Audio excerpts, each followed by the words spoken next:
Hello students, Bihar police constable का आपका exam होने वाला है और ऐसे में साइंस के क्या इंपॉर्टेंट फैक्ट्स हैं जिनसे पेपर में आपको काफ़ी हेल्प मिलेगी। तो आइए ज़रा समझते हैं। मानव शरीर में नस आवेग के संचरण हेतु उपयोग होने वाला कौन सा ऐसा मिनरल है, यानी वो मिनरल जो हमारे जो नर्व्स हैं उनके कॉन्ट्रैक्शन के लिए उनके लिए ज़रूरी है, तो वो है बेटा सोडियम और पोटेशियम। याद रखेंगे। मानव शरीर में अधिकतम मात्रा में पाया जाने वाला तत्व कौन सा है, तो वो है कैल्शियम। याद रखना, जो कि हमारी हड्डी और हमारे दांतों में होता है। याद रखेंगे।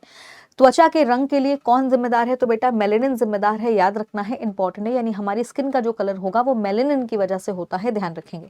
मानव शरीर के लिए स्पष्ट दृष्टि की न्यूनतम दूरी कितनी होगी, तो याद रखिएगा 25 सेंटीमीटर होती है न्यूनतम दूरी, और अधिकतम दूरी की अगर हम बात करेंगे तो वो इनफाइनाइट होती है, वो अनंत होती है। याद रखेंगे।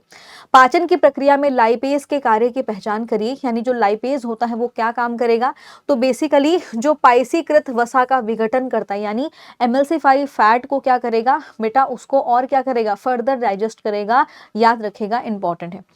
स्टेप्सिन एंजाइम जो वसा को वसा अम्ल और ग्लिसरॉल में बदल देती है, ये कहाँ से स्त्रावित होती है, तो बेटा ये अग्नाशय जिसको हम पेनक्रियास कहते हैं वहां से रिलीज होती है। याद रखेंगे।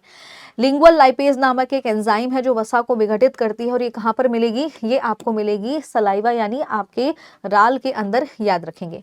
हमारे आहार का एक गैर पाचीय भाग है जो पाचन तंत्र के स्वास्थ्य के लिए आवश्यक है, तो वो क्या है, वो है खाद्य रेशे जिन्हें हम कहते हैं फूड फाइबर। याद रखना है।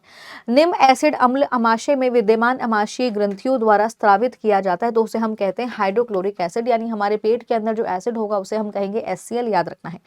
पेप्टिक अल्सर के लिए जीवाणु जिम्मेदार है, कौन सा जीवाणु जिम्मेदार है जिसकी वजह से आपके पेट में अल्सर हो सकते हैं, तो वो है आपका हेलिकोबैक्टर पाइलोरिया। याद रखेंगे, इंपॉर्टेंट है, बहुत बार एग्जाम में आ चुका है।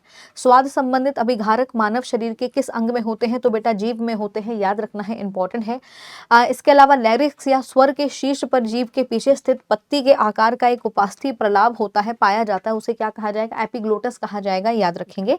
आहार नलिका क्या है, ग्रास नली, या जिसे हम कहते हैं ईसोफेगस, या जिसे फूड पाइप कहा जाता है। अब आप लोग मुझे कमेंट करके बताएंगे फूड पाइप की लंबाई कितनी होती है, और सब बच्चे कमेंट बॉक्स में इसका आंसर जरूर कमेंट करेंगे। Thank you so much, bye bye and take care.